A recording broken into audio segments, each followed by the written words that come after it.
जसं लास्ट व्हिडिओमध्ये डिस्कस केलं होतं लिथोस्फिअर आणि ॲस्थेनोस्फिअर मध्ये कनेक्शन आहे.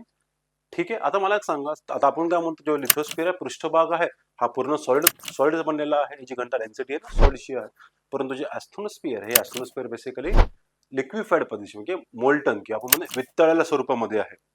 आता एक तुम्हाला मी सांगतो, इमेज विचार करा की तुम्ही बेसिकली पाण्यात तुम्ही जेव्हा लाकड आहे ना, लाकूड आपण जेव्हा ठेवतो तेव्हा ते तरंगतो की नाही, तेव्हा ते बॅलन्स करण्याचा प्रयत्न करतो है ना, गुरुत्वाकर्षण संतुलन ते प्रयत्न बॅलन्स करण्याचा प्रयत्न करतो. त्या कन्सेप्टला तीच कन्सेप्ट बेसिकली इथं फॉलो जाते आणि त्या कन्सेप्टला टेक्निकल आपण म्हणतो आयसोस्टेसी.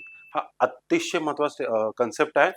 जिओमॉर्फिक पेपर मध्ये हा बरेचदा ह्याच्यावर प्रश्न आलेले आहेत. ह्याचे बरेच थिंकर्स आहेत, आपण प्रत्येक थिंकरला सुद्धा येणाऱ्या सेशनमध्ये डिस्कस करूयात, पण हा कन्सेप्ट लक्षात ठेवायचा. जे चौथं तुम्ही लिहू शकता, ठीक आहे, ते ॲस्थेनोस्फिअरवर तरंगत आहे आपण लिहितो, परंतु ऑप्शनल पर्स्पेक्टिव्ह तुम्हाला आयसोस्टेसिस समसत्वेचा जो स्तर आहे तुम्हाला हा शब्द मेंटेन करावाच लागेल, लिहावा लागेल. ठीक आहे, थँक्यू.